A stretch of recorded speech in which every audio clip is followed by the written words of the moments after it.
Hello everyone, good morning. So we are here today to discuss on the latest amendments to the Companies Act and the latest developments in respect to what is the changes in the Companies Act, the amendments that is coming already notified, also the latest ordinance which was passed by the Parliament uh, and being taken up in the Parliament and promulgated by the President so far. So let us quickly see what is the background or what is the need for this information. One, I'll make a quick reference to a constitution of a committee that was made in July 2018 to review all the offences under the Companies Act 2018, the Companies Act 2013.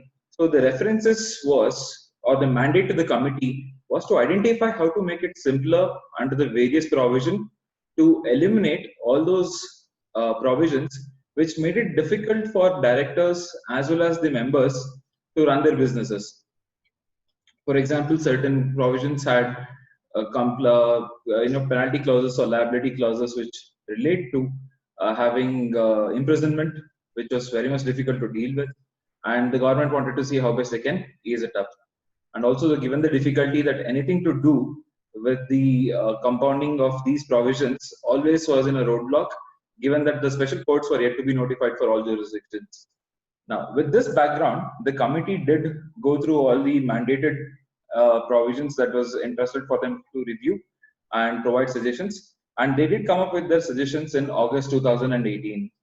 Now, fallout of this suggestions in August 2018 was what led to our Companies Amendment Ordinance, as well as various other provisions of Companies Amendment Act 2017 to be notified in tranches. Now, let us quickly pick up one by one as to what these provisions are. Now, for all those who are listening right now, if there's any questions while I'm actually speaking on a particular provision, please feel free to post your questions and we'll be happy to address it immediately as well. So that, in the interest of the topic being a discussion at hand, it is clarified then and there. Now, firstly, the Companies Amendment Ordinance 2018 was notified or was promulgated by the President on 2nd November 2018, which made it immediately effective with respect to all provisions under it. Now, let us go one by one as to what are the major aspects of it, and let us see what is administrative and what is technical over there. Firstly, we see that the effective date is already clear, and the agenda for it was to bifurcate the division of powers between central government, the regional directors, the register of companies, and other authorities. Excuse me. With respect to the first provision, which was mentioned in the ordinance relating to the section 2, subsection 41, it is relating to the financial year notified for any body corporate. With respect to this provision, we observe that the difficulty previously was every company which had to align, realign, or change their financial year had to always approach NCLT. Now, because of the number of cases piling up in NCLT over a period of time, that has been now moved to central government. Currently, the central government has not delegated this function to anyone else post this ordinance. It has retained the power with itself, which means basically in terms of our practical or in this industrial approach, we'll have to proceed with the form CG1, where we'll have to make an application to the central government and seek their approval for changes. And the expansion in scope with respect to the proviso inserted now is with respect to the subsidiary or holding or associate company which is outside India, which previously did not allow for all three scopes. Now, moving on, excuse me, moving on, there has been a new insertion of section 10A with respect to commencement of business. Now, this is ironical because section 11, which was originally notified along with Companies Act 2013, recommended the same action or the same administrative requirement for every company, post and corporation. That is, they had to give a declaration saying that the monies to subscribe into the memorandum of association, as well as the declaration of non-acceptance of deposits was adhered to. However, in the scheme of making things easier or in the grand scheme of ease of doing business in India, the amendment to this section in 2015 completely omitted this section out. However, basis the recent committee report in August 2018, the logical reasoning given behind reintroducing this section is to help ROCs identify those companies which are ideally, started as a shell company just to do few transactions, or the companies which are just started with no purpose at all, but then have not picked up their business immediately thereafter. So the logical conclusion over here by this declaration is that it gives an additional ground to the ROCs now. Why? They have now empowered the ROC, saying that if the company is in default or if the directors are default under Section 10A, there is a new one, then they can strike off the company without any further inspections or without any further delay. This is Section 10A. 10A, which is reintroduced, which was earlier 11, which was struck down in 2015 and then reintroduced now as 10A. This is regarding commencement of business declarations.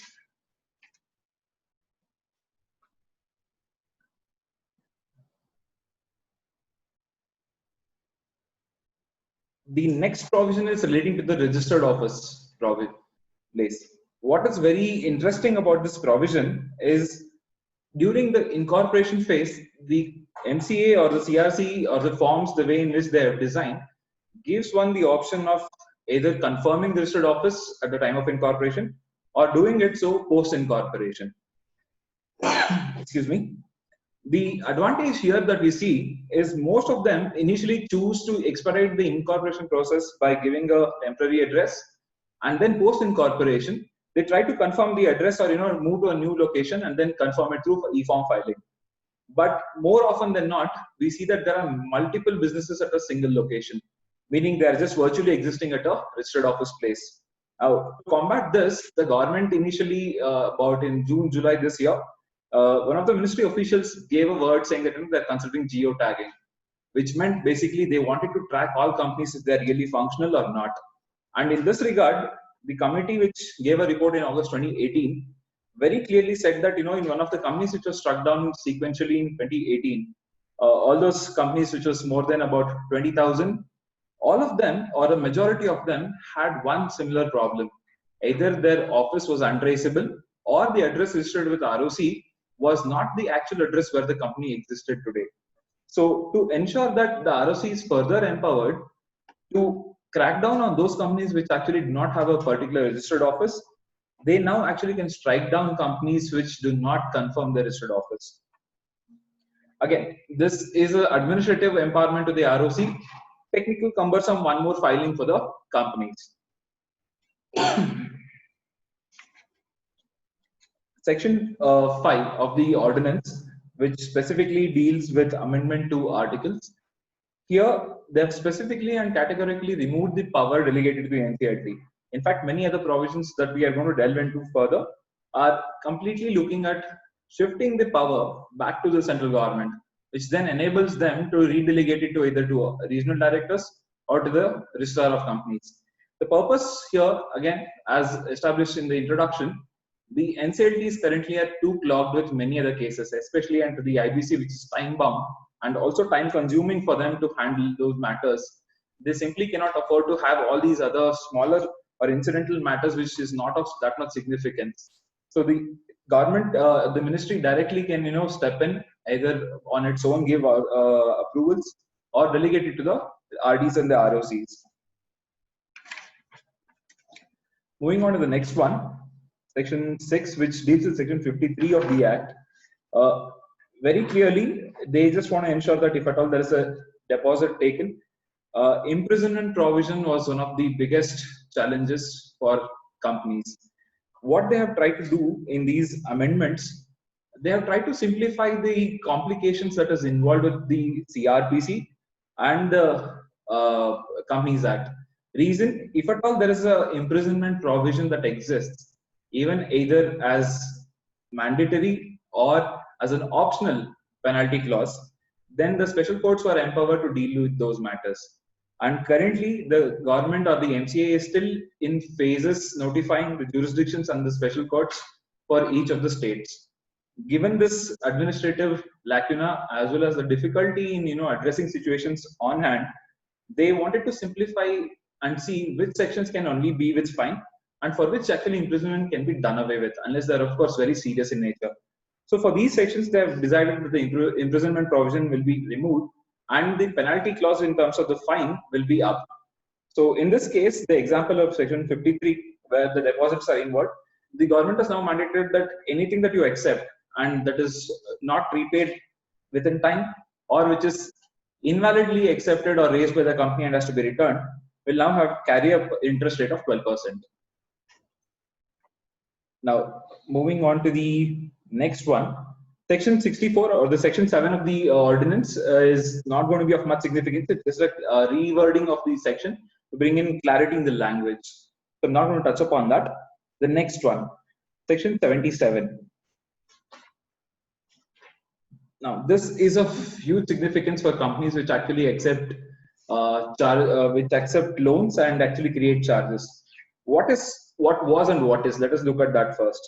Previously, for registration of a charge, a company had 300 days, meaning 30 days was for normal filing fee, and then about 270 days under section 403 to make additional to pay additional fees and file it within a period of 300 days, which means they had the administrative flexibility to decide as to when they want to file the form, when they want to make it a public disclosure information. Right now, under the new ordinance provision, it is completely not possible to choose a flexibility, because it makes it mandatory that every company shall within 60 days file the information with respect to charges created on any of its assets. At best, the additional relaxation they'll get is an extension of 60 days only on making an application to the ROC, which means even the ROC does not have any power to grant them extension beyond 120 days. This is the reasoning behind this proposal in the report, the committee report, was that the public domain information should always be updated at the earliest rather than actually not being acknowledged at all. And in most of the scenarios, if there's a default by the company, then the person to whom charge is created will have to wait for 300 days to actually take any charge. So in this case, they are now empowered to take immediate action. The same is with respect to satisfaction of charges as well. Sorry, before I go to satisfaction, let me clarify one more thing. If there is any charges created prior to 2nd November, that is when the ordinance was promulgated, those charges will still actually get a benefit of 300 days for filing. But anything which is accepted on or after 2nd November, they fall under the new regime of 60 days plus 60 days of extension on application. There's been no changes with respect to satisfaction. It remains the same, which was earlier also 60 days, and for any extension, you will have to make an application to the ROC seeking for extension. Okay, there's no question so far. Okay, so next one, we are dealing with section 86. Very specifically, if we look at section 86, it is more of disclosures to be made with respect to an annual report and declarations by the company. The liability has now extended beyond the board and the KMP. What has always been the scenario in the previous Companies Act as well as the Companies Act 2013, and in almost all provisions, it only penalizes the board of directors, the primary management of the company, and recently the KMPs because of the new concept being introduced into the Act. But in this section, if you observe the language here, it says if any person willfully furnishes any false or incorrect information. Any person is anybody in the company or anybody who handles it on behalf of the company and knowingly suppresses those material facts, which means the liability now for any of these provisions under 77, which relates to deposits, is also attractable to persons who are not KMP or not directors. It could be even your delegated functions to your regional directors or divisional heads or department heads or agents that you have hired on behalf of the company. Even they will have to be careful, because now the liability does not fall on the company but on them directly. I mean, to clarify further, even though the liability will fall on the person directly, the company is not absolved of the penalty or the non-compliance penalty that it attracts. The company would still be liable for the non-compliance.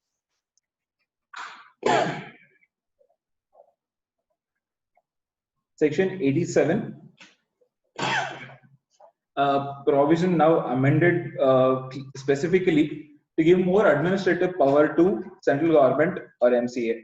This is with respect to rectification of charges of the register maintained for charges. What previously the register of charges, register of companies could actually inspect the company's records, then pass an order for rectification or call for further information. Now, with respect to this, they are much more simplified it, saying that the register of companies no longer exercises any power over here. The central government will directly take control of any approvals under this.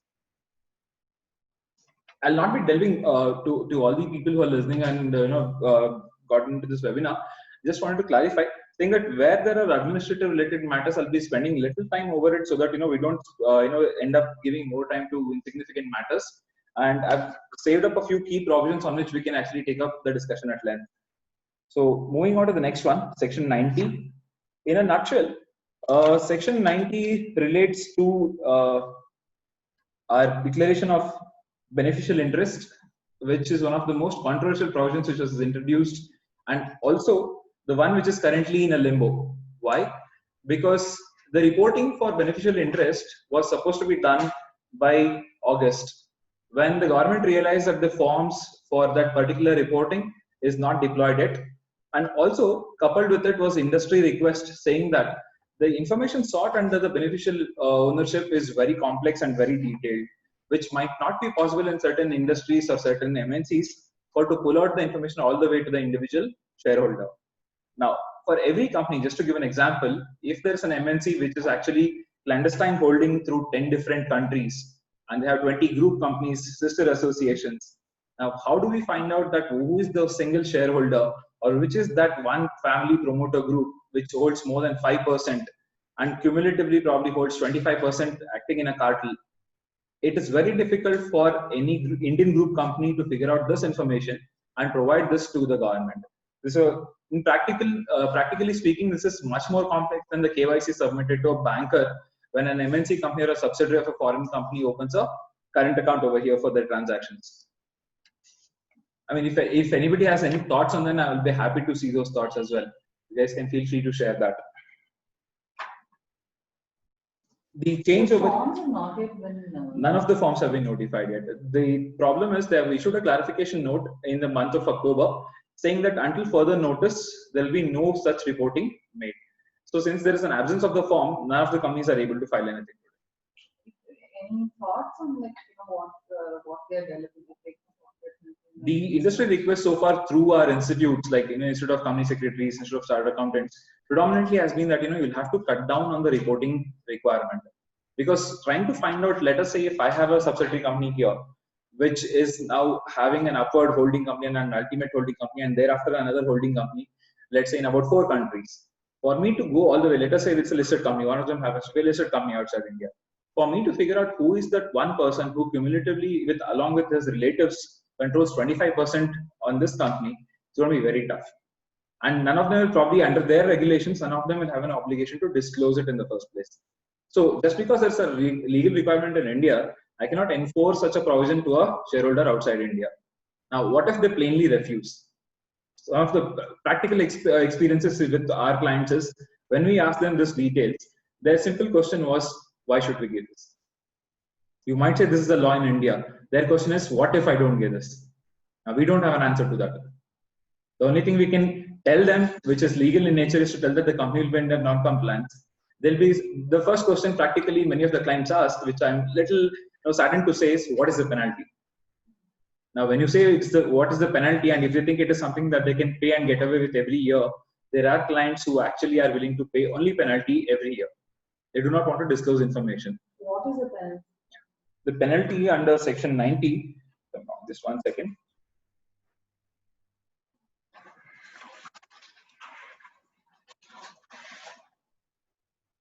Here they have added imprisonment actually.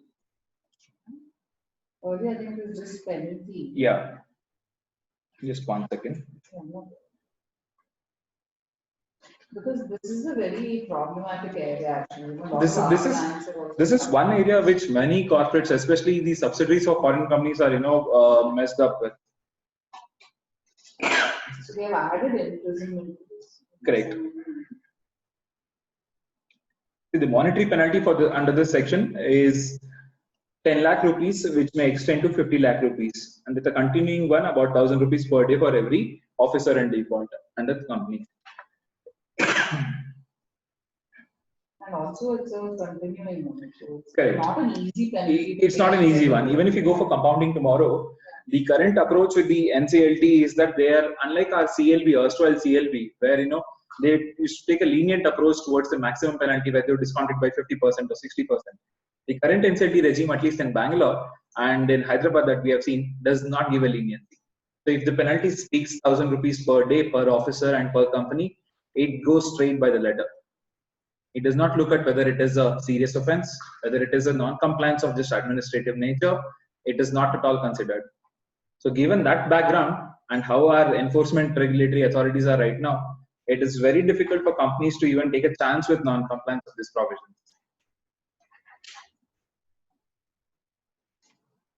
And one of the provisions included in this is if at all there is no beneficiary that we can identify for which there is no proper background verification or a check done, there's a provision created saying that these shares can now be transferred to IPF, just like under dividend rules under section 123, where it says that if a dividend is declared is unclaimed for a period of 7 years, will then be transferred along with the dividend accumulated and interest thereon, and the shares also will be transferred to IPF. Such a similar provision has been brought into this provision as well. But nevertheless, more clarity will be available only when the government notifies the amendment to such rules or the forms seeking what further information they need. So hopefully our understanding is that, or our speculation is that by either Jan or Feb, they should come out with something on this reason. I'm very sure that they would want some information for FY ending 19. Because March 19 would be their target of getting some kind of a statistical data of every company saying that this is where the control is. Now, on a parallel sense, even if let us say this Companies Act requires you to do a beneficial interest holding, this is with respect to ultimate shareholder in an individual capacity. What we have been doing, or what all MNC companies have been doing so far, is that they have been filing ARFLA, if you're aware of it, under RBI regulations. So there you anyways disclose who is your actual immediate beneficiary of your Indian assets and Indian company. So you immediately tell them what is the shareholding in the Indian company, what is the net worth of the Indian company, what is the assets that I owe to a foreign person. So if at all the government is trying to dig deep further than that, that's going to be a challenge. As long as they can satisfy themselves with the information that we file with the RBI for subsidiaries of foreign companies, ARFLA should be sufficient to report on both sides. ARF and FLA. Yeah, ARFLA. There's annual return on foreign liabilities and assets. That should be good enough to satisfy information on both ends for Ministry of Corporate Affairs as well as RBI. Okay. Moving on to the next one. The next one again, section 92 for non-filing of annual return. The only administrative change is that the imprisonment provision or the previous penalty provision, read imprisonment, it's now been removed. Section 102 is a very interesting one because this is speaking more about disclosures to be made in a notice calling for general meetings. Meaning, specifically 102 deals with the disclosures from directors, their relatives, KMPs, and their relatives. Now, what they have specifically done is they are now holding KMPs responsible only if they do not provide such a disclosure. Previously, prior to this, replacement of subsection 5, the change was with respect to non-compliance of the entire section. The previous language read if there is any non-compliance with respect to this section. Now they have specifically made it if there is a non-compliance of subsection 4. Now there's an interesting debate or a thought that we can have here. Most of the private companies have been given an exemption to either omit section 102 from being applicable to them, and for public companies inevitably it stands applicable. Now let us take a scenario, since majority of the clients that we deal with sometimes are private, or I would like to have private companies. Let us say my articles read that section 102 is not applicable to me, and this section's requirement is completely not upon them. A director who's interested in a particular transaction does not give a disclosure. There's a transaction with the director's relative. What happens then? This liability provision is a part of section 102, and by exemption, private companies can escape 102 by adding it in their articles of association. How does the government intend to regulate this provision then? This seems to be a loophole because they have improvised the penalty as well as the disclosure mechanism on the directors, but they have given a blanket exemption any which ways by notification in 2015. So they will have to either rework on that notification, exemption notification issued in 2015, and try to bring in some small amendments to it. Because even though private companies are exempt from 102, under specific sections says something like section 62 and section 42, they also have to give explanatory statements and disclosures from directors. So at least to make the directors and KMPs accountable in some or the other way, they will have to bring some amendment to the previous exemption notification. And that's a food for thought. If anybody has again any inputs on that, please feel free to share. We'll note it down and we'll address it. Excuse me. Moving on to the next section, 105. Again, this is a clarity on the penalty provisions. I'll move to the next one, section 117. Now, section 117 is basically registration of resolutions, meaning if there is any agreements which the company has entered into, or if there is any resolutions passed with respect to appointment of a managing director, or if there is any resolutions which is with respect to 173, wherein there is board resolutions which is passed for approving certain prescribed matters, and those resolutions will have to be filed with the ROC within a prescribed 30 days, or an additional number of days with additional fee. Now, they have improvised the penalty over here with respect to the language introduced, meaning they have now made a definitive fine rather than a speculative fine. What was earlier may go up to, now is very specific in the language, saying that this is the penalty if this registration of resolutions are not done. The same is with section 121, that is the section 16 in the Ordinance Act. Section 121, again the penalty language is improvised. Section 137, again the same. Moving on to the next one, section 140. Section 140 deals with the appointment of auditors and the resignation of auditors. Thank you.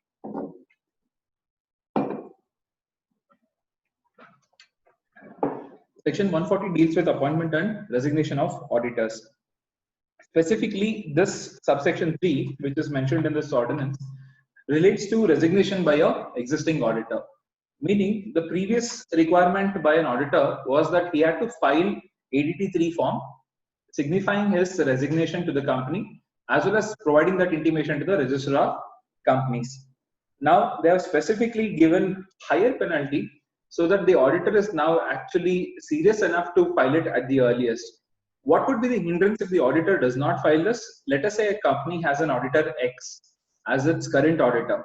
If X resigns today in the month of December, the company is now obligated to find someone suitable and fill the vacancy in the statutory auditor's office. Now, even though such appointment can be completed by the company within statutory timelines, the form needs to be filed to intimate to the ROC, else the company will still be under non-compliance.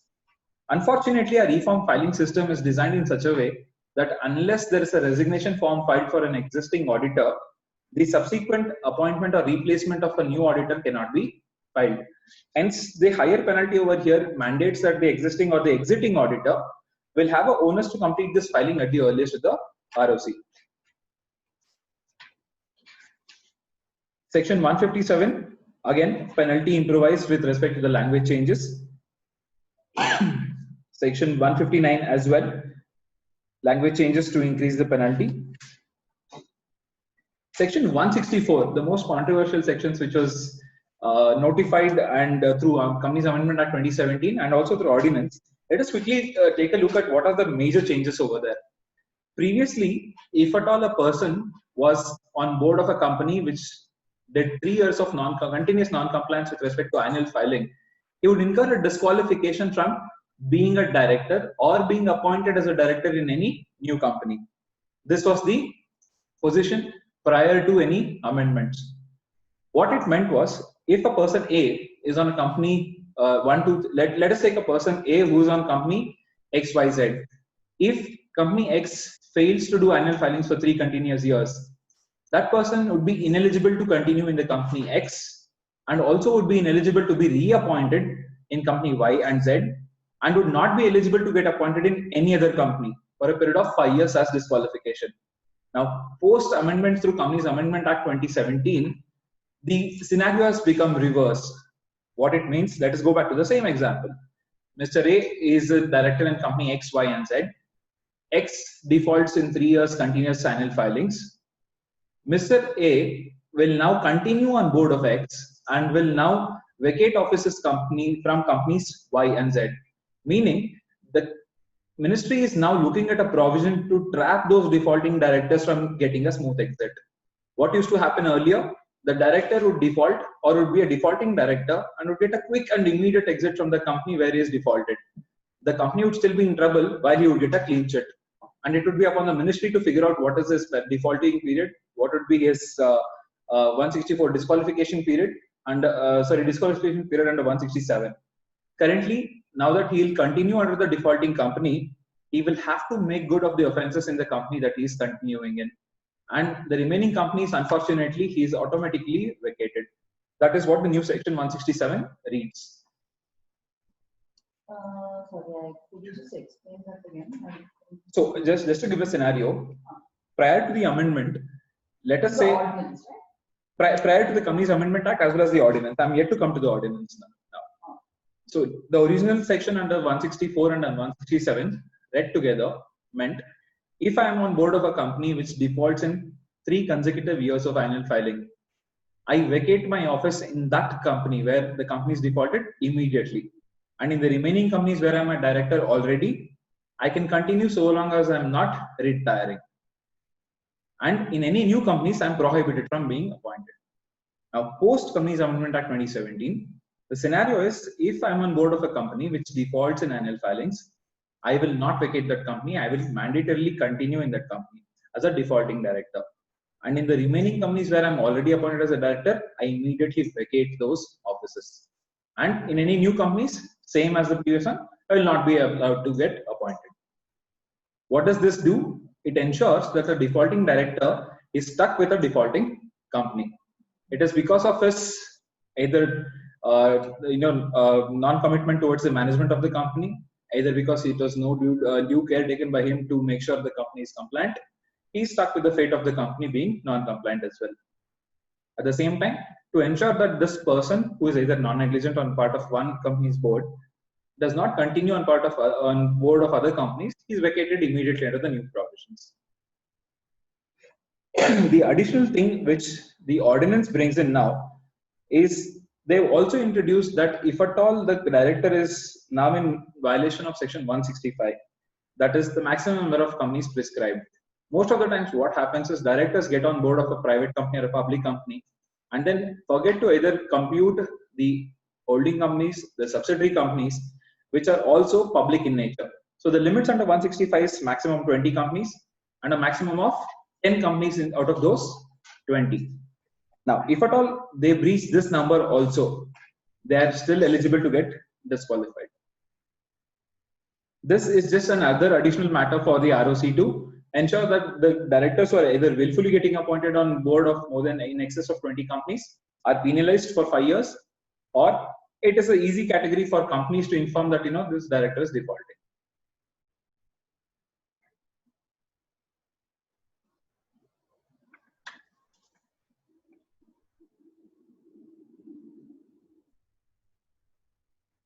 Moving on, section 197. 197 deals with managerial remuneration. Is one of the most debatable sections because one, it's applicable only to public companies right now, and private companies enjoy an exemption from 197. However, for majority of the public companies that have independent directors on board, either by statutory requirement or because of any special law applicable to them, here's what subsection 7 meant, which is actually omitted through the ordinance. Subsection 7 regulated saying that independent directors could not receive stock options, but were eligible only for setting fees and reimbursement of expenses. Now, since subsection 7 is omitted, the question now before us is whether stock options can now be made available to independent directors, or is there some sort of alternate remuneration mechanism available to give them some benefits? There is, unfortunately, since the ordinance has come out, there's been not much clarity on this with respect to what is the position that one can take. While there have been other situations or scenarios where independent directors of listed companies have always been getting commissions as approved by the shareholders. Any thought? Section 197. Section 197.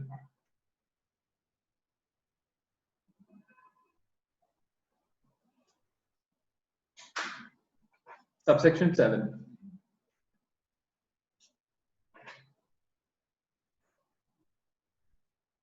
Okay, this has been deleted. That has been completely omitted, which basically spoke about, I know 149, but again, the difficulty is 149 speaks only about what is restrictive. So again, the debatable point over here is stock options now an available remunerative option for independent directors? Wow, that's a pretty. It could open up a lot of avenues actually. Though 149 prohibits you to get any undue benefit or fiduciary relationship with the company where they want to get appointed, that is with respect to past record when you're going to appoint them. This is more about post-appointment options to remunerate them. So that it's an open-ended topic. I don't know if the audience would like to have some inputs on that, and if they have any points to share, we'll be happy to discuss on that. It's quite bizarre actually. It is. What did the report say about this? Which one?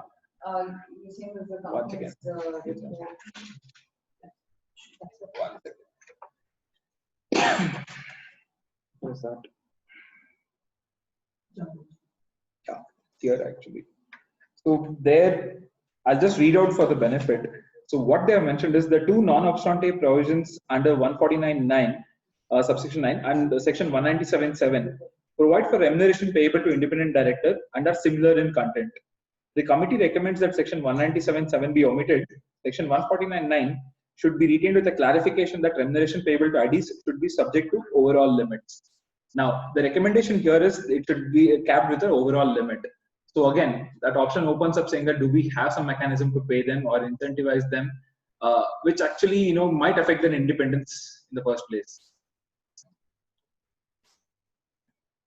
The only reference they have made to is a general circular number 14 of 2014, which merely defines what is a peculiarity relationship with respect to a company. But 149(9), it again says the independent director is not entitled to any stock. Correct. So maybe that helps. I don't know. We'll have to look at it. Probably if we get a harmonious reading of both, it might still restrict the ID from getting it. But at the same time, if you look at 149, it is more of an eligibility provision. Now, if we were to theoretically now approach these two provisions independently, 149 is for me to determine if I can appoint a person on my board as an independent director today. Now, post his appointment as an independent director, section 197 deals with specifically post-appointment managerial remuneration or a remuneration payable to a director post his appointment to his office. Now, at the time of appointment, the person is independent. Now, once he is appointed, if section 197 does not have any stipulation or restriction with respect to how I can remunerate or incentivize them, I do not see how, just as a theoretical argument, I do not see it how it is a restrictive provision or it still the company is bound by not paying them anything. Of course, there could be few immediate arguments from people saying that once you breach any of the provisions under 149, the independence is lost and they no longer can be independent director. But the bottom line is section 149 neither stipulates that it should be a continuous or an ongoing one with respect to almost all provisions. For example, 149 has certain provisions which is ongoing. It has certain stipulations which is neither defined as ongoing or as a one time at the time of appointment. So that will have to be looked at, or it's open to interpretation for anybody to find a loophole and see how best you can incentivize your IDs. Public companies, that's it. Public companies, or especially companies which have huge borrowings where by statutory requirement they have to have IDs on board. Moving on to the next one.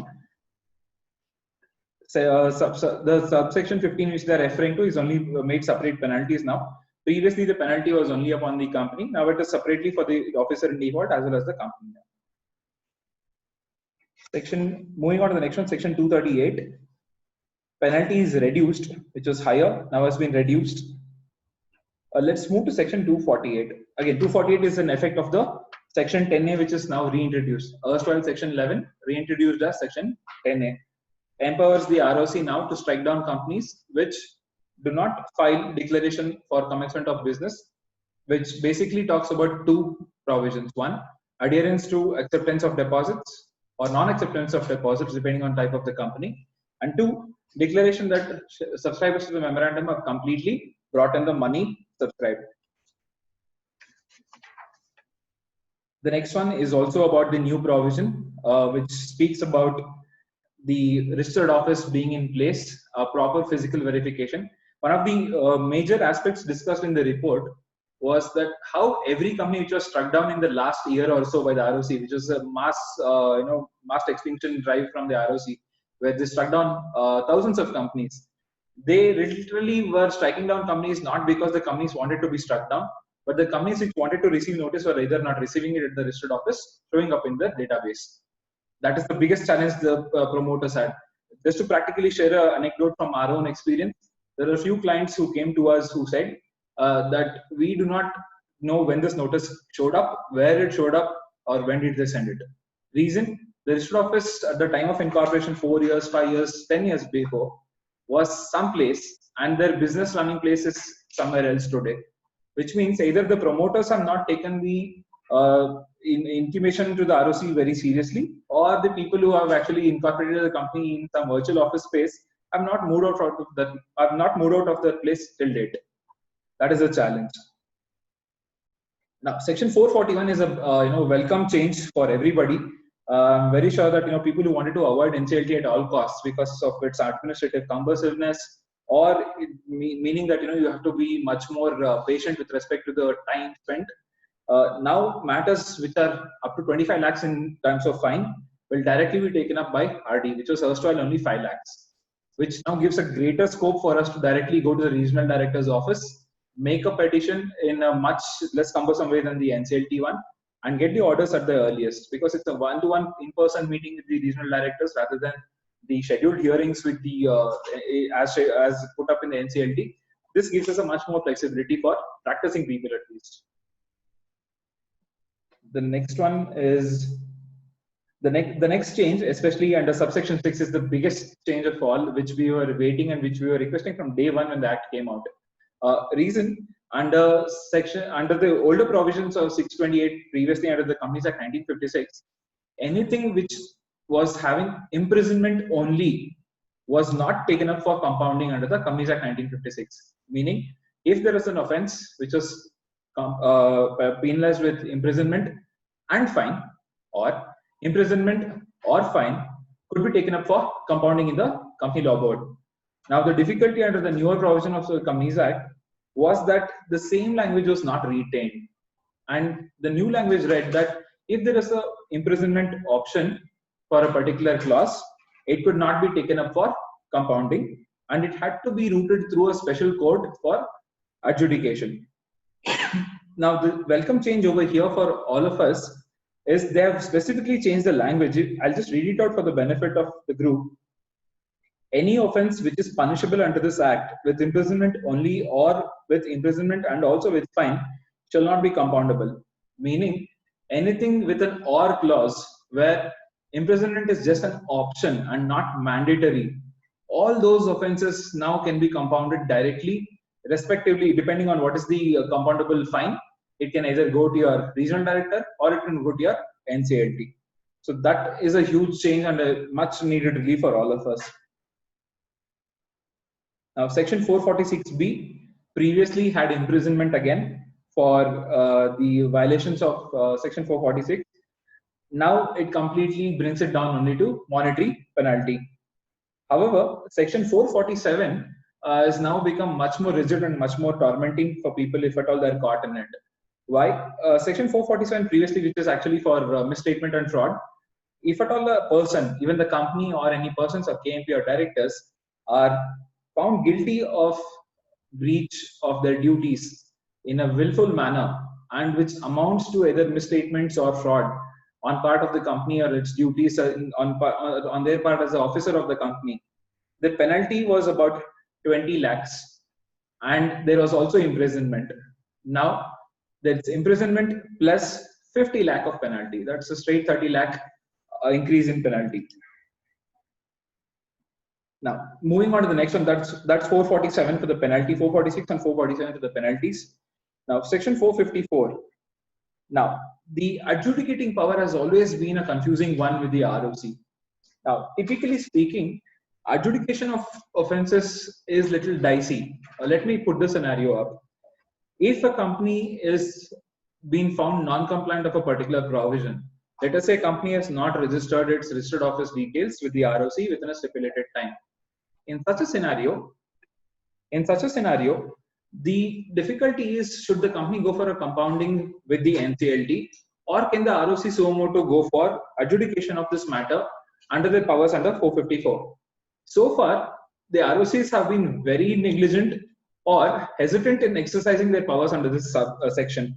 The reason, they either are not fully aware of what is the rules procedure under which they should proceed with an adjudication order, or two, they straight up send a notice for the company calling for information, which then actually leads up to company suo motu applying for a compounding with NCLT. Now, this change with the subsection 3 that has come by now clearly demarcates what is the ROC's authority with respect to initiating or giving out orders under adjudication. The first one, very clearly, I'll just read out A and B, the two clauses that has been inserted now very with clarity, very clearly categorically says, if the company or officer in default or any other person, if there's a non-compliance, the ROC has the power to call for an information, and if it is found that those respective people or all of them or any of them are actually non-compliance, impose a penalty under this provision directly, which means the company need not approach RD or NCLT for compounding of these matters. Second, direct such company or officers to make good of such non-compliances. This previously did not exist. Why? If a company had to go for compounding with NCLT or an RD, this was a de facto clause or a de facto requirement that you have to set right of what is wrong and then go for asking condonation or compounding. Now, with this clause being added under 454, this makes that option simpler to do with the ROC than to go to the RD or even NCLT.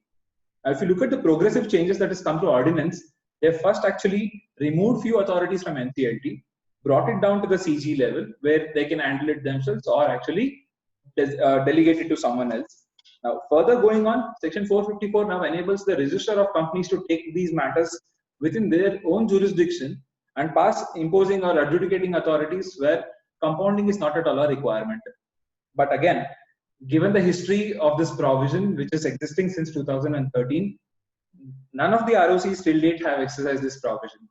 At least the ROCs that we are aware of, the 4 or 5 ROCs that we are aware of and dealing with, have not exercised their adjudicating authorities under section 454. Even when we approach the ROCs to say, sir, can we finish this with your office instead of going to RD or NCLT, they are not much aware of what is their power. But hopefully, with this new subsection 3 now being inserted with the clarity and distinction of what is their power and what they can impose on the company, and also what post facto, that is post adjudication, what is the actions that they can direct the company or the officer in default, this should be helpful to us. So it may seem like a basic question, but just want to understand the hierarchy. So the RD is just above the ROC. Correct. ROC is the fundamental office. Above the ROC is the RD. Above the RD is your ministry. Okay, but then you can't approach directly. Directly. So parallelly, how to put it in a hierarchy level, probably after the RD would come your NCLT. Because what you cannot deal with the RD will go to NCLT and then the NCLAT and then the ministry. So you're saying now the scheme of things to compound different offenses, certain offenses you can go directly to the ROC. No, what's happened is, for example, let us say the company is now in non-compliance. Let us say a company has actually taken deposits, it had to return within 60 days and it did not do so. Now, the company has clearly committed a non-compliance under section deposit regulations. Previously, everybody's understanding was that I directly go to NCLT, make a petition saying that I am in non-compliance of a particular provision, kindly compound this matter, I'll pay the respective penalty.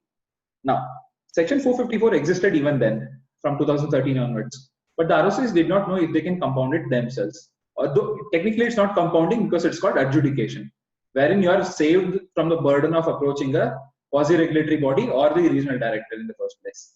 What the ROC can now do is, if at all they come to know of a non-compliance under any provision of the Act, they can initiate an inquiry either under Section 206, where they can call for information, or directly give a notice under Section 454 calling for information. And if they have substantial grounds to notice that you are non-compliant of a particular provision, adjudicate the matter right then and there, passing an order saying that this is a penalty imposed on the company and the officers of the company. And not only that, they can also, under subsection subclause B now, pass orders directing them to take post-adjudication actions. So this is like, but say if I'm a company, I noticed that I violated the record rules, I can go myself. Correct. In the other case, practically what we have been seeing in Bangalore ROC here, companies which do not want to go to the RD and the NCLT, they sumo to tip the ROC saying that, we have committed a non-compliance, can you take it up for adjudication?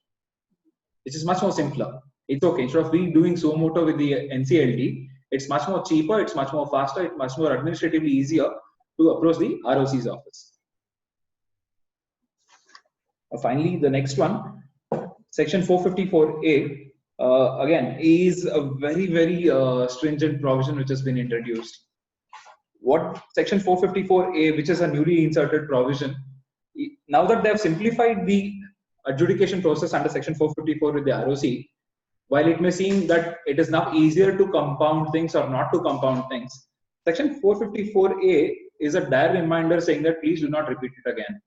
What this provision penalizes is, if there is a offense non-compliance A that you have committed under a particular section, and if such a non-compliance repeats within a period of 3 years, the penalty prescribed is now doubled. So for example, if you recommit a non-compliance with respect to deposits in our example, if the penalty was 1 crore, now your penalty is 2 crores. And this time, unfortunately, 2 crores will stand as it is, and there is no compounding option available. So that is why Section 454A is much more stringent. While they have given a relaxing feature under 454, they have also brought in this horror or a terror under 454A.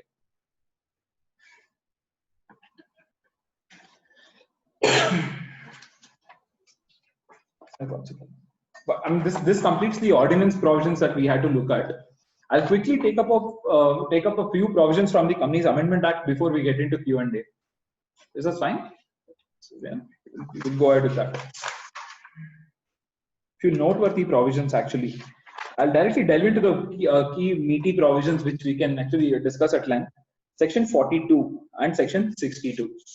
Now, Section 42 and 62, as I might know, 42 deals with private placement, 62 deals with preferential issue of further shares. Now, the difficulty here is either the government has goofed up in a particular fashion, where prior to amendment, Section 62's rules very categorically said, if I'm doing a further issue of shares under preferential issue to my existing shareholders, I need not follow the requirements of PAS4, that is a private placement offer letter. I need not file that with the Registrar of Companies. There's a specific exemption given to these requirements if I do it to my existing shareholders only.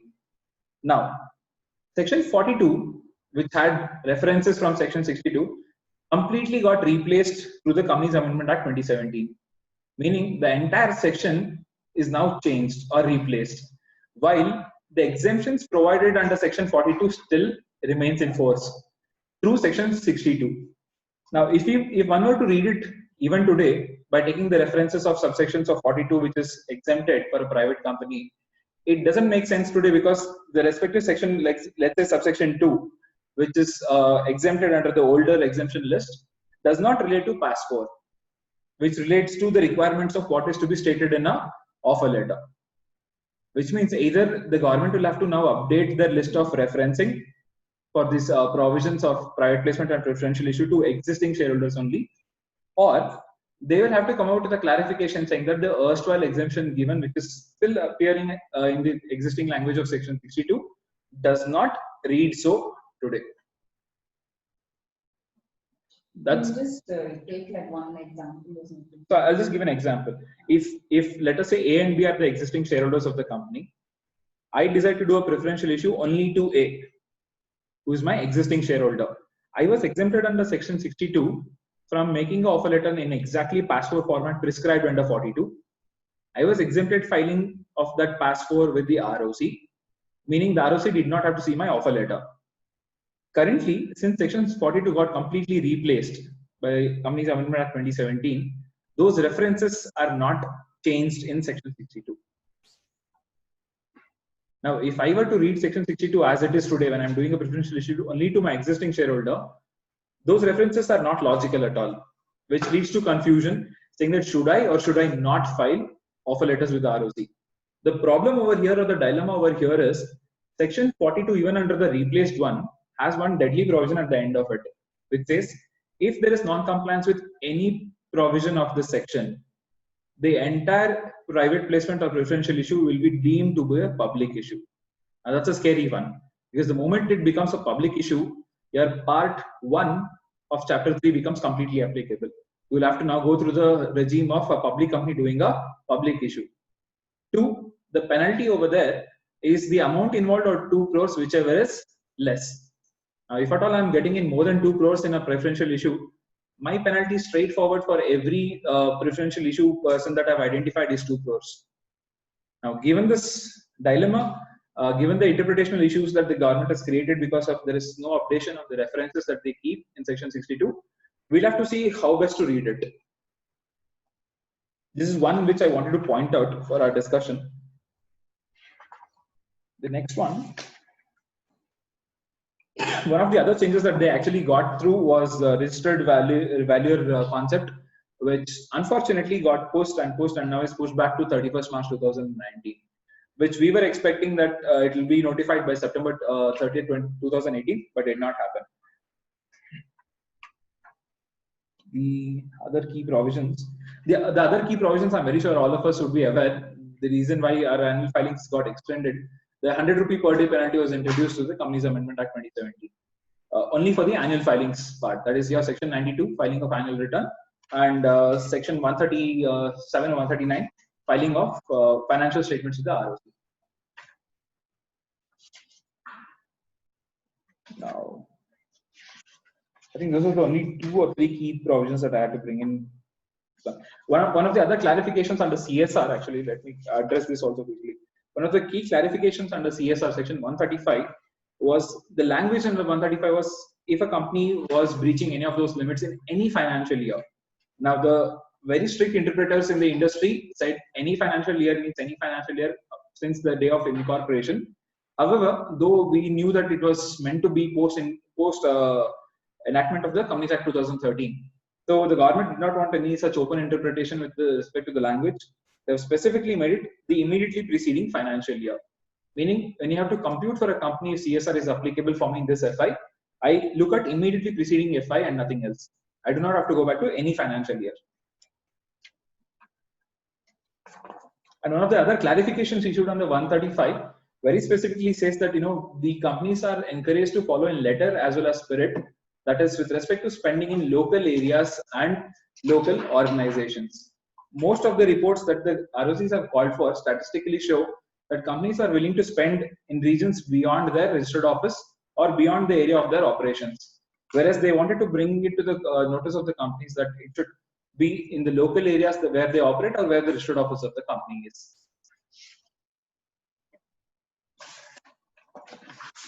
Let me just quickly do.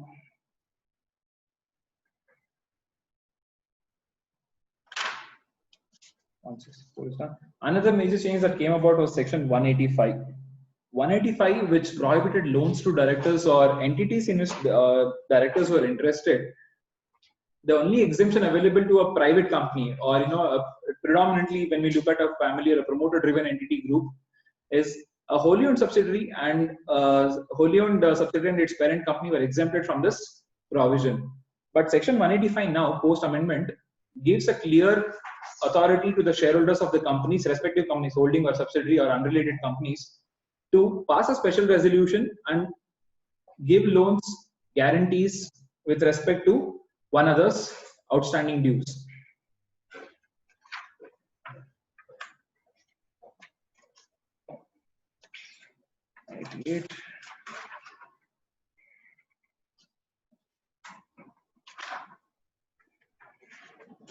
I think that's all the major stuff that we wanted to talk about. Yeah, that's it. If there's any questions and answers, we can start actually. Sorry.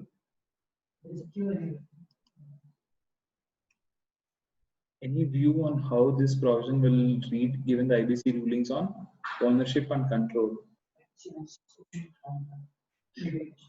I think this question was about 11:54 a.m. We are about 40 minutes ahead of that time. So, want to answer it, you could say answer live. Yeah, actually, it's better actually. Hello.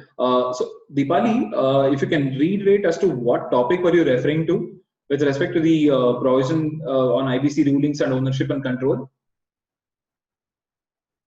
So we'll wait for Deepali to actually regarding the Companies Amendment 27. How is Section 185 different from Section 186? So maybe Section 185 deals with loans provided to companies in which directors are either directly interested or either through the relatives. So for example, if I am a director in Company A cannot receive loans from the company where I'm already a director in, because I'm an interested party, because I can directly benefit or get the benefits out of such loans. Let us say my relative, my spouse, my relative, my children, my siblings are a part of another company, either by ownership or by directorship. Even those entities are blocked from receiving any funds from my company. Reason again, my immediate family, my kith and kin can benefit from such transactions. The ultimate benefit could come back to me itself, or I could flow back those benefits to my other companies or siphon off those funds to any other group which I want to. Since I have a control as a managerial person, or I have a control as a shareholder. Now, Section 186, on the other hand, deals with companies specifically giving loans and advances to other companies. Now, Section 185 can be read as a subset of 186, and 186 will be a larger umbrella for entire loans and investments. So I don't know, I don't know, did I answer live? I think I missed it again. So I'll just repeat it again. Mavia, I don't know if you could hear me earlier. I'll just repeat it. Section 185 deals with only loans and in loans given or securities given with respect to an entity in which a director is interested or his relatives are interested, either in the capacity of a directorship or in the capacity of a ownership, that is shareholdership. Now, on the other hand, Section 186 deals with a larger option of the company giving loans and investments into other body corporates. So 185 is a subset of 186.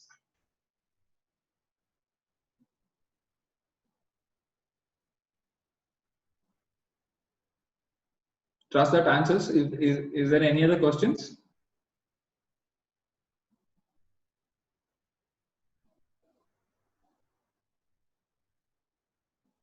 While looking at actually, I had a question. Sure, go ahead. Directly related to this, but you know, we usually see companies sometimes, you know, to fund their, you know, they need to meet payroll or some small working capital, and they'll just get into some small loan agreement with some company or some individual guy.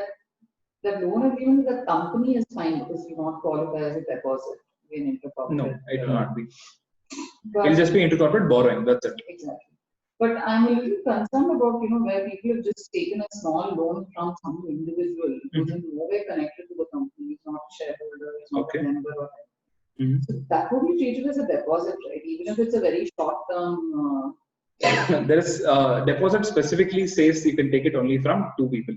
Either it's your members or from your directors. And that too under a declaration that, you know, they are not lending borrowed money from them. Anything else will directly come under the purview of deposit. That's correct. So if I'm taking an individual loan from, let's say, some random individual or from a random organization, I cannot categorize it under 186 also, that where I'm borrowing money from a particular, say, financial institution or a bank, because this becomes a totally unrelated party and an individual. So there is no provision which is granting exemption, or to put it simply, there's no provision which says you cannot do this. But at the same time, there's no provision that says this is also right. So that's where we get into the de facto or the remaining residual definition of deposits, where if it is not covered, it would become a deposit. You know, but this company, one private limited company, they're very insistent saying, oh, we had got an opinion from someone. So I was wondering, I mean, are you seeing any kind of loophole to this? Absolutely none. Is it that, because it gets repaid like within a month or so? See, the moment money hits the bank account, and even if it's paid in the next 1 hour, the transaction is done and the round tripping is already done. The very fact of the law is that this transaction should not have happened in the first place. Whether you call it by mistake or whether you call it deliberate, doesn't matter. The fact that your bank statement reflects that you received money from someone, and whether you returned it with interest, without interest, same day, next day, just doesn't matter. So the only remedy for this is compounding. Yes. Compounding is also very difficult right now because any violation of deposit regulation attracts imprisonment as a mandatory penalty. So which means you'll have to go to the special court designated for the respective jurisdiction. So it's not even the NCLT. It doesn't even go to NCLT. It first goes to the Sessions Court. Once they give a clearance saying that the imprisonment is set, first of all, saying whether it's going to be 6 months or 1 year or 2 years, so depending on the facts involved in the case, then they will say the remaining penal provision can be, there is a monetary penal provision, can be compounded with the NCLT. So it's a two-stage process. You go to the special court first and then to the NCLT thereon. At least they could have given that person a share in the company. They could have just allotted some shares. To be straight, they could have actually shown that it is advanced towards share capital, which would have had a validity of 365 days. Under deposit regulations, you get 365 days to allot shares for any share subscription money received. They couldn't have shown it as an advance if they had not carried out like some either private placement, some doesn't matter. Something they would have to pass. And you can either show it as a rights issue or a warrant or anything. So I mean, there are different ways where you can actually try to see if that transaction could have been put in place. So one is this advance share. What is? One is that, or two, you can say that it was it's very difficult. See, in terms of accounting, is a few of the chart accountants that we met say that it was an unrelated transaction where it was not initiated by the company. It was an unnecessary deposit from an unrelated party, so we are just returning the money. So yeah, that's a blatant statement that an auditor can actually put out there, and sometimes they endorse it in their financial statements as well, where the management gives a representation letter saying that this amounts that we have received during FI from so and so X and Y is from an unrelated person where we did not initiate anything, and such funds were not utilized for any purposes of the business. Now it's very difficult for you to tell in a pool of 100 rupees where 20 rupees is borrowed from someone. It's very hard to tell which 20 rupees did I not use. It's heterogeneous mixture over there. You just do not know which will you pull out. So in that cases, what will happen? The management very slickly gives a representation letter. The auditor is very happy to play hand in glove, give a non-qualified report to them saying that okay, this transaction was irrelevant, which again goes against the ethics of what the practice requires. But at the same time, I think that is why we are seeing NFRA being constituted now, which recently came about in October or end of November beginning. NFRA got constituted, which I think slowly will take away the powers of ICAI to regulate what auditors do.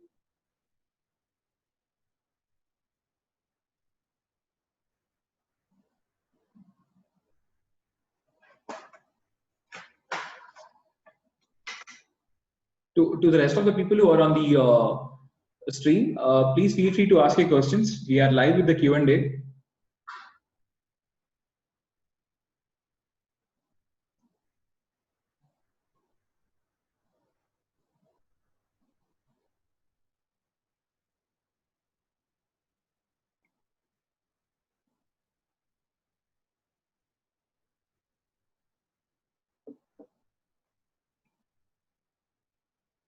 I think I don't know if Deepali heard us. If she can still ask us the question what it was regarding about IBC rulings, we'll be happy to answer it.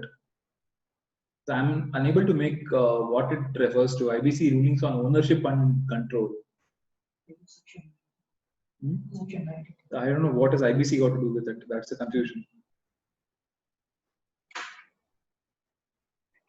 Insolvency bankruptcy has nothing to do with Section 90.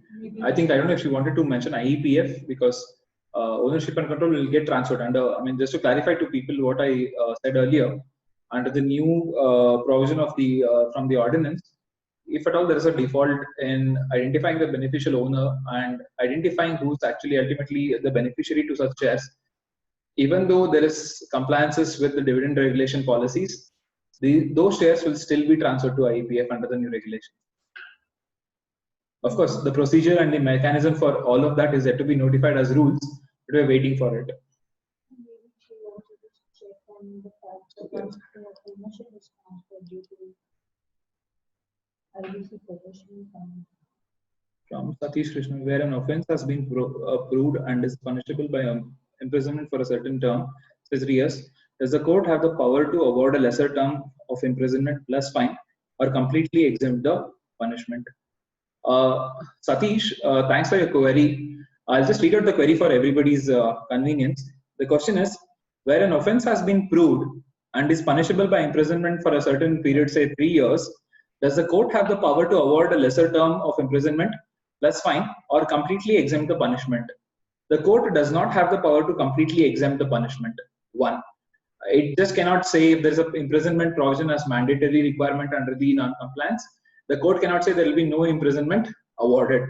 And if there is a fine, the court again cannot say there will be no fine levied.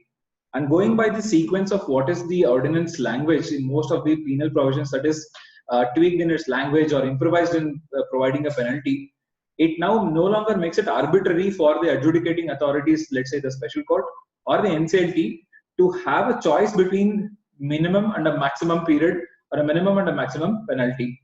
It now is streamlining most of the offense non-compliance penal provisions to a standard fixed rate of imprisonment period and a fixed rate of penalty. So to answer your question now directly, the court does not have any arbitrary power to reduce the imprisonment period or to waive off any penalty.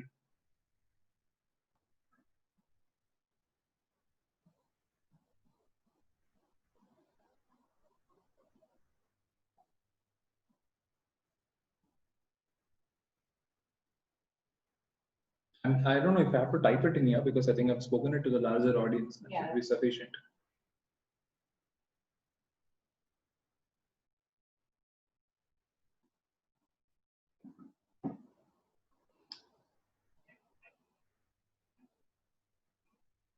I'm just wondering what is the changes that people are immediately saying. Hopefully this ordinance will also get approved in the upcoming winter session.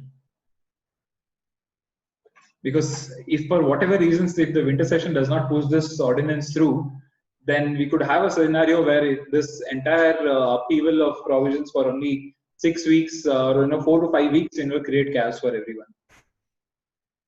This is exactly like how it happened in 2014 when a particular set of provisions was imposed on all private companies, which was erstwhile only for public companies, and the private companies had to get into chaos and mayhem, and they requested the government to change it back to relaxation or exemption to them.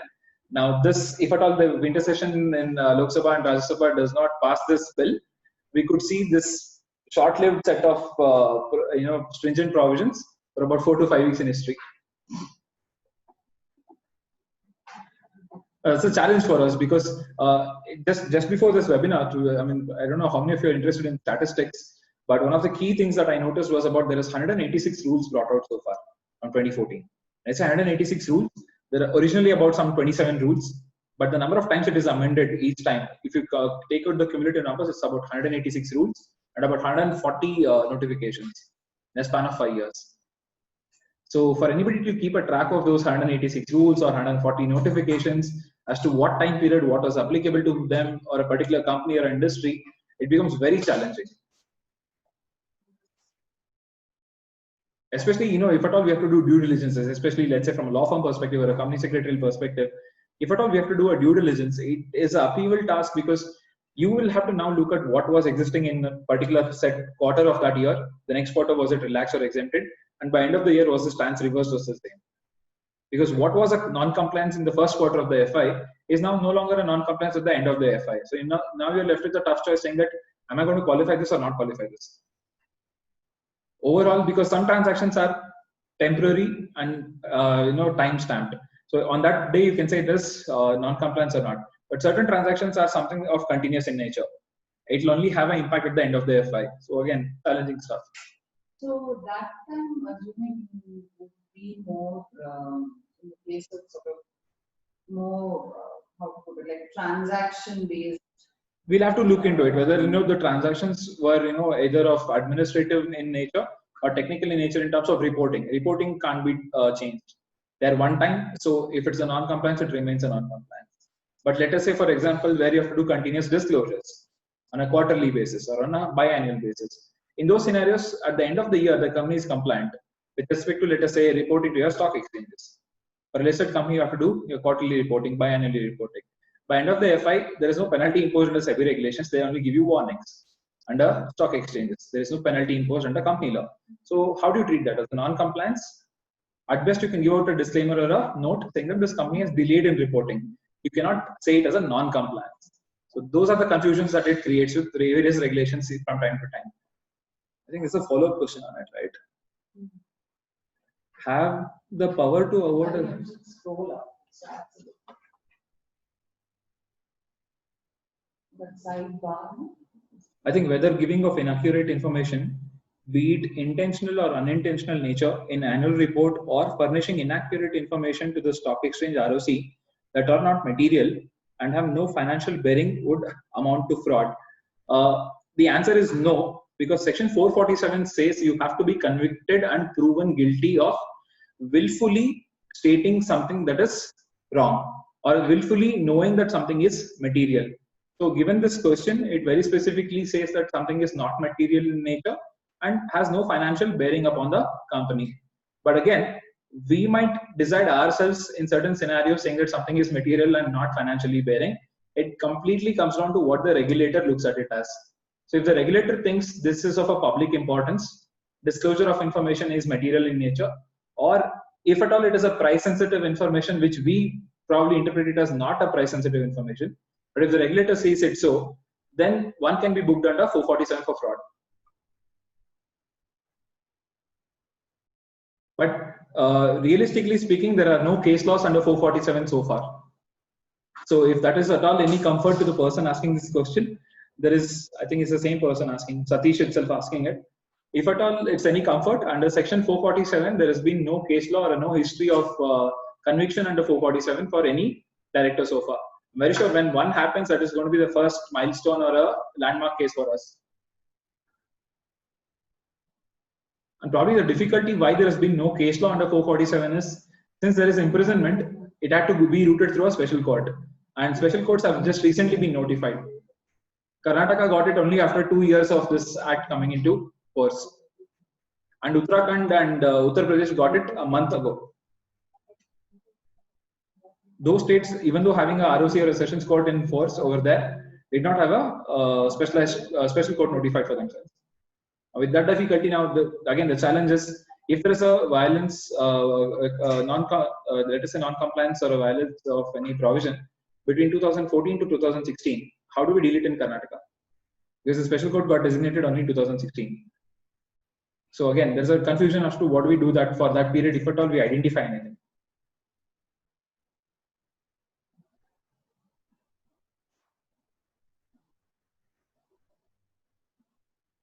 Legally speaking, maybe you will have to approach the NCLT for that period, but since the provision says go through a special court, it might be difficult.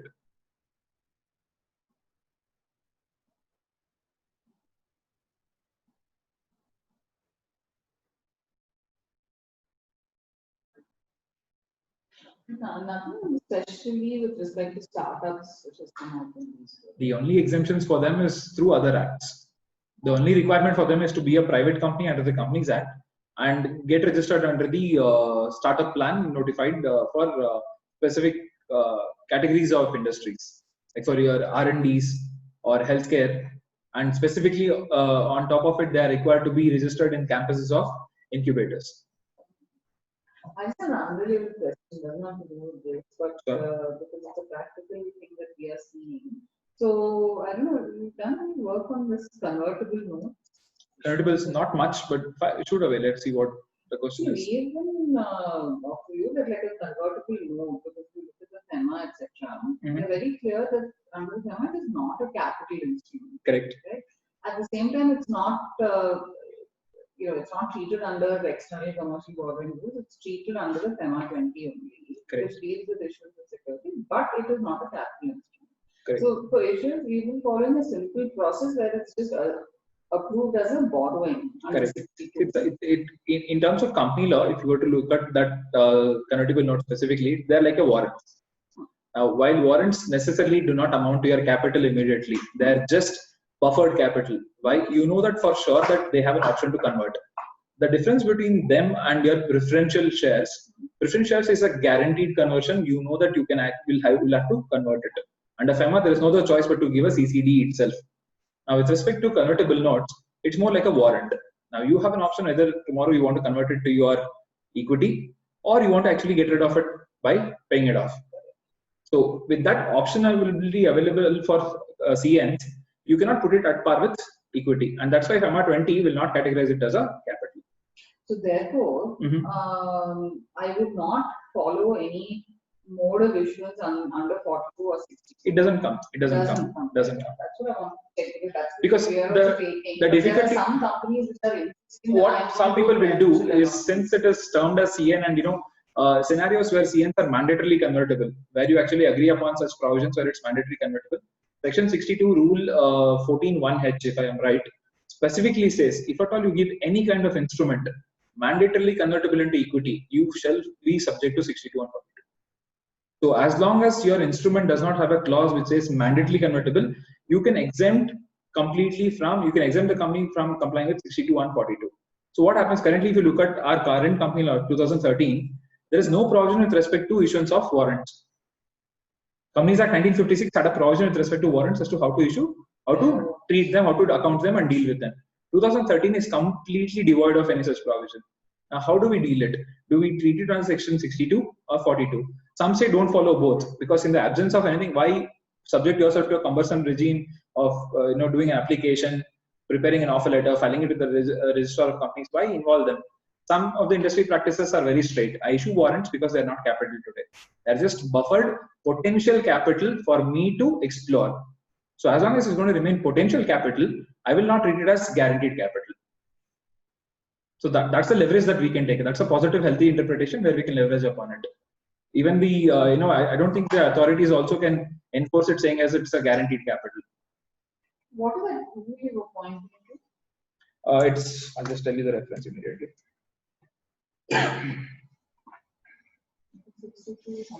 62, I think, is rule 13 or something under 62.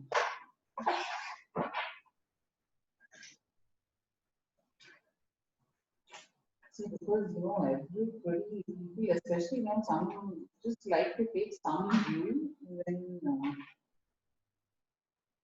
becomes very difficult.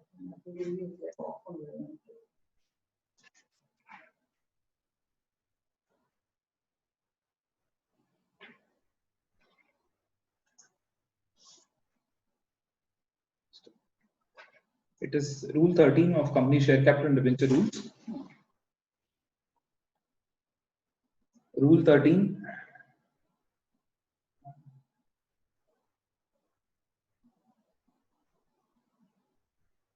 Rule 13, sub-rule 2, clause H.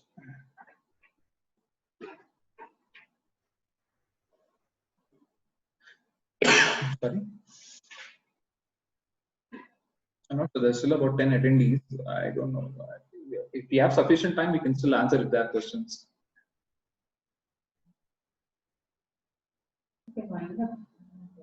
So I'll just do one thing. For all those on stream, we have about a couple of minutes more, about 5 minutes more. If anybody has further questions. Okay, we do have one more question. In the context of definition of officer in default, whether mens rea is an essential ingredient, or in case the director has simply approved the minutes of the board meeting, he can be held liable. Now, with respect to this, mens rea is obviously an essential ingredient if at all we have to proceed under section 447 or officer in default. However, going with the past cases of similar nature under Companies Act 1956 also, which provides for penalty for directors, it is noted that as long as the minutes capture every detail to its fullest ingredient in terms of the director voting affirmatively or not voting affirmatively in particular transaction, the discussions that have happened, that have taken place during the meeting, as well as any objections raised by a particular director, specifically those that of independent directors. If at all these things are actually well recorded in the minutes, it gives an alibi to the director to claim that he is aware of a particular transaction while he was not supportive towards it. So that could be one alibi. Two, by being an independent director, even though you have signed the minutes, let us say you are a participant and you were the chairperson of a particular meeting, you are simply recording the details of a meeting. The intention agenda could not be your own making. It could be up to the directors who are in charge, the executive directors, the whole-time directors, or the managing directors. So it again goes from case to case, not necessarily that just because you attended a board meeting or you signed the minutes in the capacity of a chairperson or you signed the attendance sheet of a board meeting, that you would be held responsible for every action or agenda item taken up.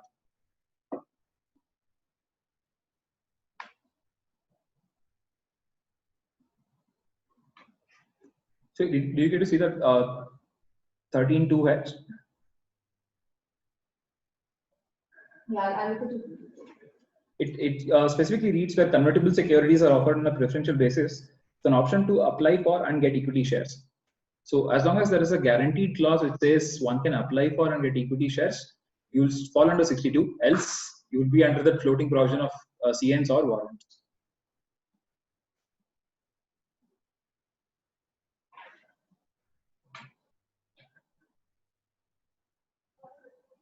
So basically, I don't want to do. I don't want to do either 42 or 62 because it's easier to bypass them actually.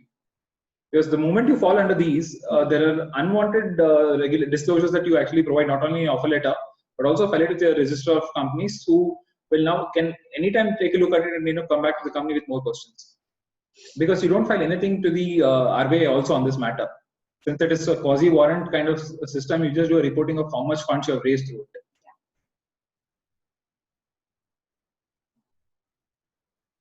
Just wait 2 more minutes and let's see if at all anyone has any questions.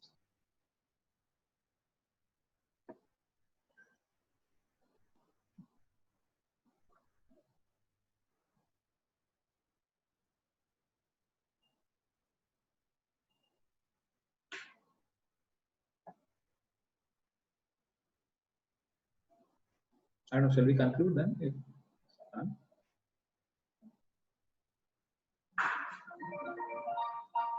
Okay. I think there's no further questions, and I'll do nothing. Thank you all for being part of the stream. And if there is I don't know if I can just leave out a message with an email ID or something. But if there are more questions, they can get back to us. Is that a pause? Can we leave out a message to that somewhere where we can just write out an email ID or something? Yeah. So what we typically do is that we actually we can we can do any presentation. But some people ask for the recording also. Okay. So what we can, what we can do is probably we can just summarize this and in about a couple of lines and send in information by today evening, along with our contact details. If they want to reach us for more information, that would be good. The contact details are we can fill it out. The contact details should be there in the webinar invite also. Okay?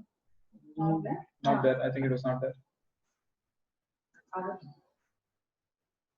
Okay, so what we'll do, we can just get a mail sent out saying thank you for attending. That'll be if you have any follow-up questions, you can address them. Sure. And we just prepare. That I think we can end this. Thank you all.